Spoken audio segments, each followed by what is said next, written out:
अस्सलाम वालेकुम एवरीवन।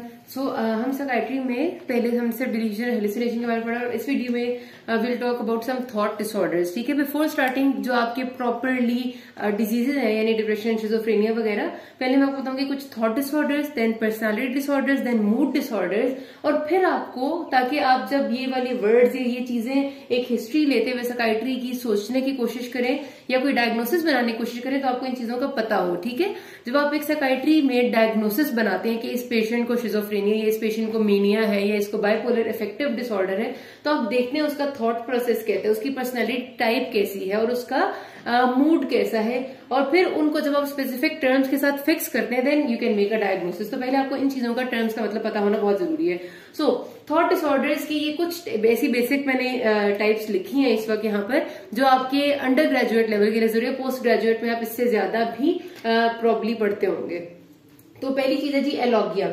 अगर एक पेशेंट से आप बात करते हैं और वो आपके सवाल का बहुत ही छोटा और मुख्तसर सा जवाब विदाउट एनी एलैबोरेशन देता है तो उसको हम कहते हैं कि patient is having poverty of speech. ठीक है, मतलब आप उससे एक ऐसा सवाल पूछे जो ओपन एंडेड क्वेश्चन हो, लेकिन वो उसके चंद लफ्जों में, 2-3 लफ्जों में जवाब दे और वो ज्यादा बात ना करे, उसको आप एक्सप्लेन करने का कहें तो भी वो एक्सप्लेन ना करे, तो उस पेशेंट को हम कहते हैं alogia, poverty of speech. Thought disorder ज्यादातर एलॉगिया होता है डिप्रेशन के लोगों में, वो ज्यादा बात नहीं करते। आप उनसे ओपन एंडेड क्वेश्चन भी करते हैं, आप कहते हैं कि आप बताएं कि आपकी स्कूलिंग कैसी थी, वो अगर आप उसे डिटेल में पूछना चाहेंगे कि थोड़ा मजीद तफसील से बताएं तो वो कहेंगे ठीक थी, वो इससे ज्यादा जवाब नहीं देते। तो इसको पॉवर्टी ऑफ स्पीच या एलॉगिया कहते हैं।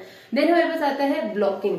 ब्लॉकिंग का मतलब यह है कि ऐसे लोग जब बात करते हैं ना तो बात करते करते अचानक से खुद ही अपने जुमला पूरा करने से पहले रुक जाते हैं, एब्रप्टली ब्रेक देयर सेंटेंसेस। ठीक है, और उसके बाद पॉज होता है कुछ सेकंड्स का, मतलब हो सकता है 5-6 सेकंड का हो, कुछ हो सकता है 10 सेकंड का, और जब दोबारा ही बात कंटिन्यू करेंगे तो किसी और टॉपिक की बात करेंगे, वो भूल जाएंगे पहला टॉपिक क्या था। इसको ब्लॉकिंग कहते हैं। ठीक है, कि उनके दिमाग में उनका थॉट प्रोसेस ठीक नहीं होता, वो अचानक से रुक जाते हैं।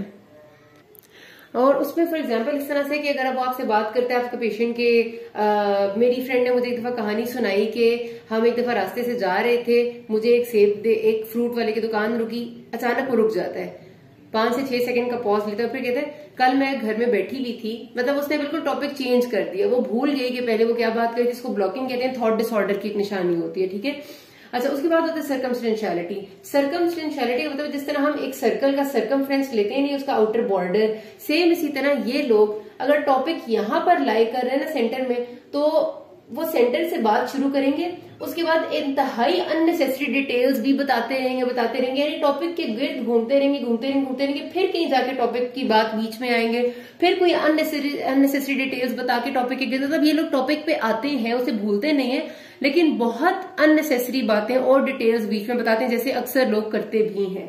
ठीक है, लेकिन एक होता है थोड़ा बहुत करना, एक होता है बहुत ज्यादा करना, यानी सर्कमफ्रेंस के गिर्द ही, टॉपिक के गिर्द ही घूमते रहना, मेन टॉपिक पे कम आना, इसको कहते हैं सर्कमस्टेंशियलिटी। फिर क्लैंगिंग होता है। क्लैंगिंग का मतलब ये कि जिस तरह क्लैंग करना एक जनरल भी इंग्लिश का वर्ड है कि बस एक से दूसरी चीज के साथ ऐसे मतलब यूं क्लैंग करने से क्या ध्यान आता है कि ऐसे आप किसी चीज को जोड़ रहे हैं, तो ये लोग इसी तरह करते हैं कि ये बात इस तरह से करते हैं कि इनको बात के मायने से उतना ज्यादा फर्क नहीं पड़ता, बल्कि इनको साउंड्स और राइम्स बनाने से फर्क पड़ता है। ये ऐसी लफ्ज जोड़ के बात करेंगे कि एक पूरा रिदम बन जाए बात में, जैसे शायरी हो, जैसे कोई आपको पता है गजलें होती हैं, नज़में होती है, एक तरन्नुम, उस तरह से बात करते हैं कि एक तरन्नुम बन जाए, एक राइम बन जाए, चाहे उस बात का कोई मतलब ना हो। और ये ज्यादातर इलेटेड मूड के लोग यानी मेनिया के लोगों में कॉमन है, क्लैंगिंग ऑफ आइडियाज। उसमें कोई फर्क नहीं उन्हें पड़ रहा होता कि बात क्या हो रही है, बस क्लैंग हो रहा होता है। अच्छा, डिरेलमेंट उसके मुकाबले में ये है कि ये लोग एक बात से दूसरी बात पे बहुत जल्दी जंप कर रहे होते हैं, एक बात शुरू करेंगे अगली पे जंप कर जाएंगे, अगली पे कर जाएंगे, लेकिन वो जो आइडियाज है वो semi related to each other होते हैं। यहाँ पर क्या था, यहाँ पर साउंड्स और जो राइम्स है वो बन रही थी, और यहाँ पर सेमी रिलेटेड आइडियाज पे जंपिंग हो रही है। फॉर एग्जाम्पल वो बात शुरू करेंगे कि मैंने एक दफा एक खरगोश देखा, खरगोश के बाल बहुत अच्छे होते हैं, बाल तो आपके भी बहुत अच्छे हैं, बाल तो स्वेटर आपके बालों पे ऐसी चीज नजर आ रही है जैसे स्वेटर पे होती है, तो मतलब एक दूसरे से थोड़ा थोड़ा सा सेमी रिलेटेड है ये सब कुछ, लेकिन एक ही टॉपिक नहीं है। ये डिरेलमेंट है, ये भी मेनिया के लोगों की एक निशानी है, jumping from one idea to other which are semi related to one other.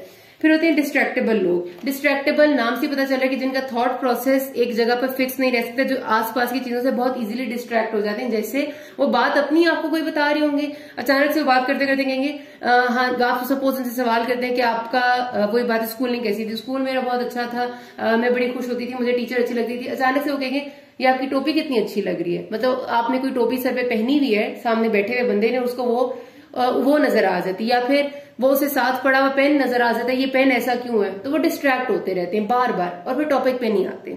अच्छा, आखिरी होते हैं जो इकोलेलिया जिसको कहते हैं। इन लोगों को स्ट्रगल टू कम्युनिकेट होता है। स्ट्रगल टू कम्युनिकेट का मतलब है कि ये बात करना ही इनके लिए मुश्किल हो रहा होता है। एक होता है ना बात थोड़ी करते हैं एलॉगिया वाले, ये क्या करते हैं कि ये बात का जवाब भी देना इनको मुश्किल लगता है। फॉर एग्जाम्पल आप इनसे सवाल करेंगे ना, ये 3 से 4 दफा तो सवाल ही रिपीट कर लेंगे आपका क्वेश्चन। ये इकोलेलिया होता है कि जवाब क्या दें, क्योंकि इनका थॉट प्रोसेस नॉर्मल नहीं होता। तो ये कुछ थॉट डिसऑर्डर्स है जो आपने ध्यान में रखने, किसी कोई मसला हो गया ना आस्क मी। Thank you.